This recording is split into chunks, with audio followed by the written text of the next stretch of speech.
Jika wanita tidak bisa mengeluarkan sel telur setiap bulan, sulit untuk hamil. Maksudnya gimana sih?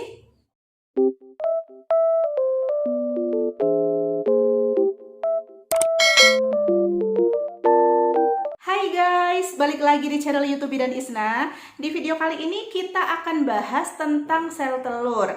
Simak terus videonya, jangan lupa untuk subscribe, aktifkan juga loncengnya agar kamu gak ketinggalan video terbaru dari aku. Terima kasih. Jadi guys, sebenarnya kita itu punya telur loh. Tapi jangan dibayangin telurnya itu kayak telur ayam, beda. Jadi gini guys, normalnya setiap wanita akan mengeluarkan satu sel telur setiap bulannya. Sel telur ini akan pecah, artinya ovulasi, setiap 1 bulan sekali. Ovulasi itu ketika keluarnya sel telur dari ovarium, kemudian dia akan bergerak menuju tuba falopi, dan di situ dia akan menunggu sperma untuk membuahinya. Kalau misalkan tidak ada sperma yang membuahi, dia akan luruh menjadi menstruasi. Kalau sel telur berhasil dibuahi, maka akan terjadi kehamilan. Jika wanita itu tidak bisa mengeluarkan satu sel telur setiap bulannya, maka kemungkinan dia itu mengalami gangguan PCOS. PCOS atau Polycystic Ovarium Syndrome itu merupakan kasus yang paling sering terjadi yang menyebabkan pasangan sulit mendapatkan keturunan.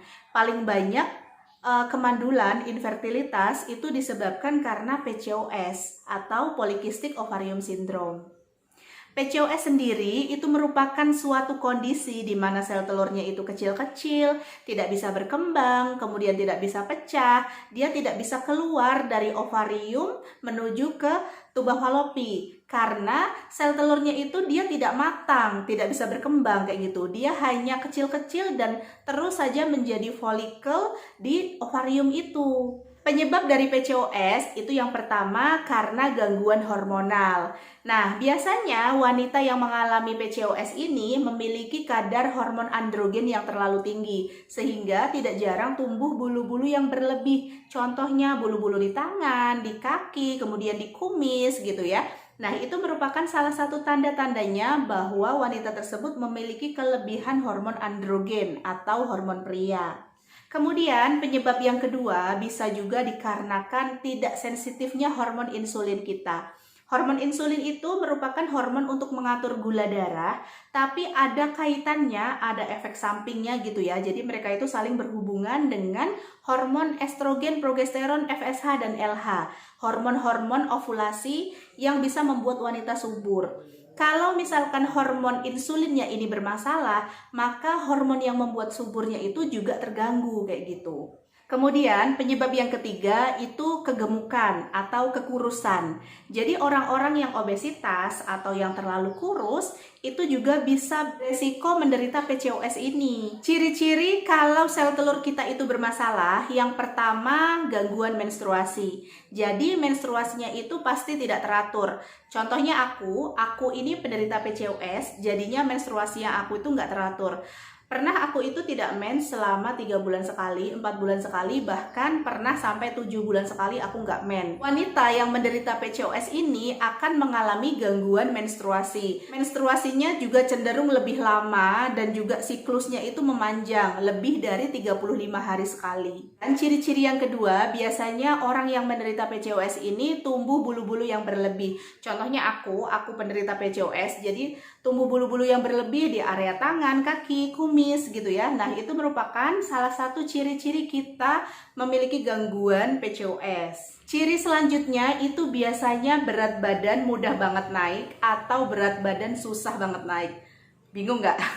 Jadi gini, kalau yang berat badannya itu mudah banget naik, contohnya yang gemuk ya, kayak aku, orang-orang yang gemuk, ini ketika makan nasi 10.000, nasi ayam geprek 10.000, kalau kita balik ke rumah, nimbang berat badan, itu biasanya akan naik 1,5 kilo. Jadi bisa diibaratkan kalau makan angin aja jadi daging kayak gitu loh. Nah, jadinya saking mudah bangetnya naik, tapi sulit turun. Nah, itu yang PCOS yang versi orang-orang gemuk. Terus ada juga kalau versi yang orang-orang berat badannya kurang. Jadi dia untuk menaikkan berat badan meskipun dia sudah makan 2 piring itu nggak naik-naik kayak gitu. Nah ini juga berkaitan sama hormon-hormonnya itu tadi. Karena memang penderita PCOS itu dia yang berperan adalah hormonnya. Kalau hormonnya itu kacau maka terjadilah PCOS ini. Cara memeriksanya itu biasanya kita kalau ke dokter kandungan akan di USG. Kalau yang gadis biasanya di USG-nya lewat perut, USG abdominal. Tapi kalau yang sudah menikah itu USG-nya dari vagina, jadi USG transvaginal seperti ini. Nah, dengan USG transvaginal ini kita bisa mengetahui apakah kita itu menderita PCOS atau tidak. Nanti dokter akan memeriksa ovarium kanan, ovarium kiri, kemudian rahimnya, semuanya akan diperiksa. Kalau misalkan tampak seperti bulat-bulat kecil dan itu banyak, itu kita mengalami PCOS. Untuk terapi dari wanita yang mengalami PCOS ini, yang aku alamin, yang pertama itu aku terapi hormonal. Jadi aku diberikan obat-obatan hormonal untuk menstimulus sel telur. Obatnya itu ada yang obat yang diminum, kemudian ada juga obat yang suntikan hormon. Jadi aku disuntik hormon di bawah pusat kayak gitu. Itu terapi yang pertama, yaitu terapi obat-obatan hormonal. Kemudian yang kedua, ini aku disuruh diet.